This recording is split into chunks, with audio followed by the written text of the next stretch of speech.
This is a presentation about the relationship between gender and the use of profanity. So, cursing began in the 17th and 18th century as a way for people to express themselves, and many authors, such as Henry Fielding, author of Tom Jones, began to use these new forms of expression in their literature. This caused the words, now known to us as curses, to become more widely used. So, here's a short video just to show you about the history of cursing. Hey fellas, you doing all that cursing, but do you even know where those words came from? The origins of curse words. Hark! For example, oh, a red light.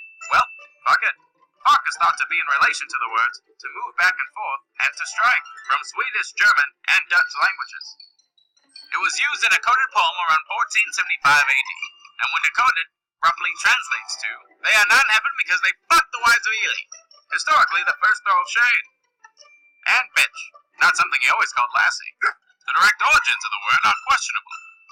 Likely first used as an insult against women in the 14th and 15th century. Bad move, Billy. Where its working came from? Ass. With the official definition being the description of a donkey. Now that's what we call from assy to classy. How could we forget shit? Originally not a bad word at all. Gee whiz, Becky, your dribbling sure is shit. Coming from Old English, German, and Dutch. Then we can't forget damn. For example, if Stacy said, "Damn, Billy, when are you gonna let me get a piece of that ass?" There you go, Stacy. Damn comes from a Latin word, to condemn or to conflict loss on. The term is associated with hell. And it was popularized by 18th century poet Alexander Pope with the phrase, "Damn with faint praise." Thanks for joining us, and we'll see you next time on the origins of curse words.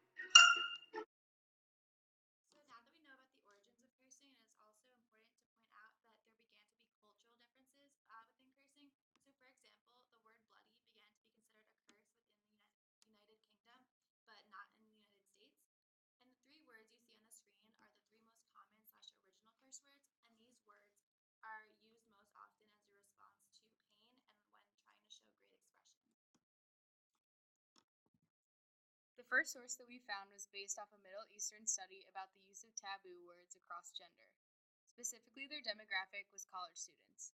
They came to the conclusion that there was no statistical significance in the use of profanity between males and females, except in certain cultures that put heavy influence on gender expectations.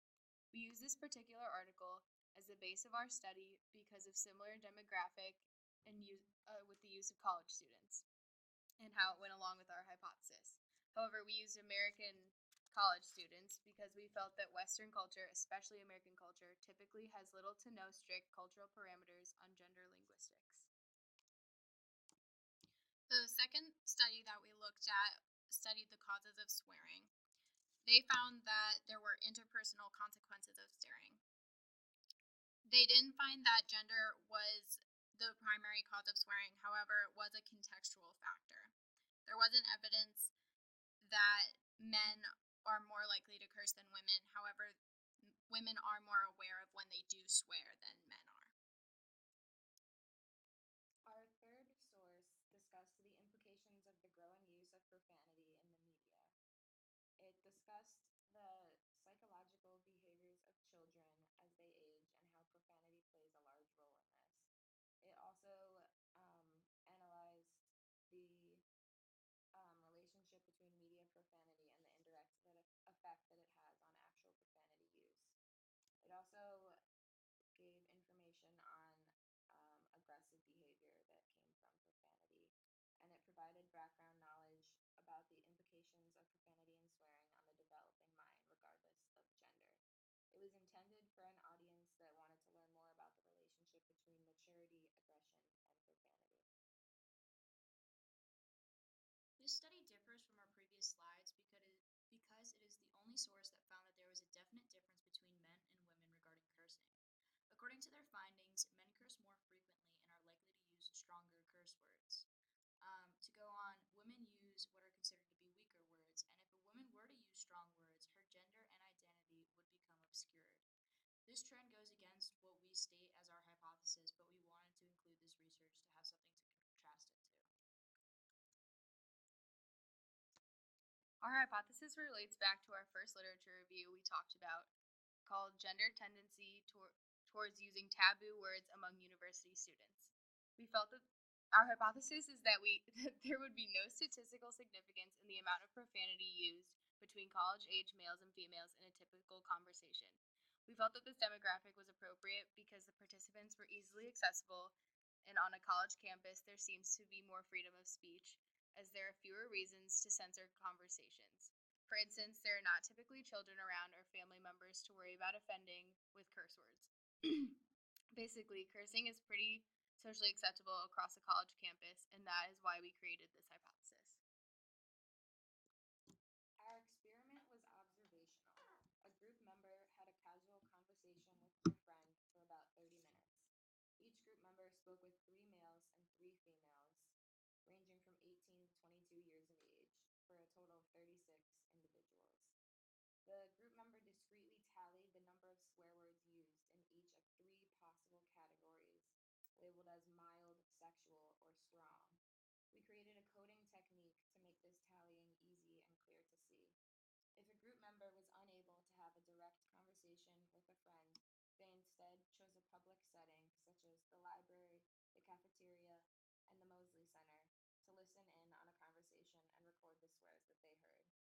Once each group member had collected their data, it was compiled onto one document and further analyzed for results. Next, I'm going to talk about how we coded the words in our observations. So we created a list of all of the curse words that we could think of, and then we divided them up into 3 appropriate categories. We have mild curse words, sexual curse words, and strong curse words.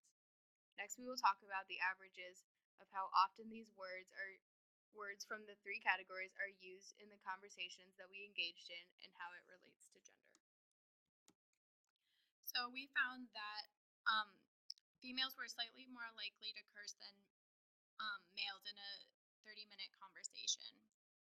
Women were more likely to use mild and strong words, whereas males were more likely to use sexual words. Next, we will talk about the implications of these results. So, as previously stated, we hypothesized that there would be no statistical significance in the amount of profanity used between college-age males and females in a typical conversation. So, that was the expectation we had when going into the study. Our results showed that there actually was no statistical significance, which was in line with what we had predicted we would find.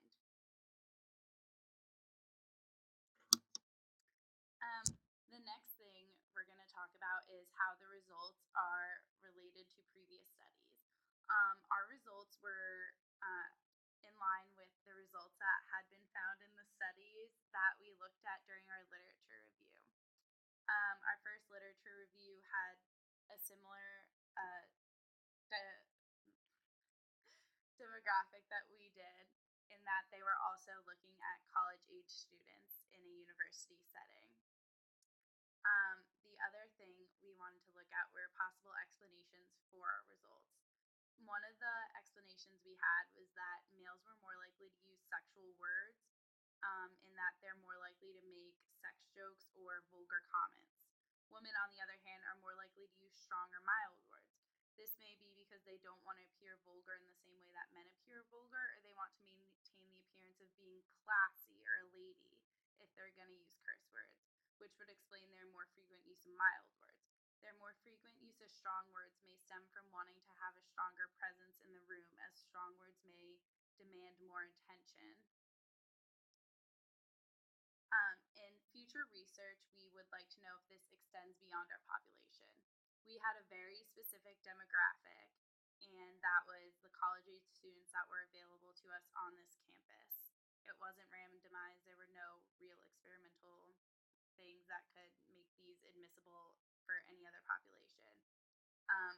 The demographic, familiarity, and environment were 3 of the biggest limitations that we encountered that would need to be changed for future studies. The demographic is limiting in that Americans are more freely to curse, and there are less gender limitations that could affect the use of profanity. In addition, college kids are most likely to freely use profanity because there aren't many other people around to tell them it's not socially acceptable. Familiarity is a limitation because most of the conversations were had with friends, and people who you're close to are more likely to curse than people you are not familiar with.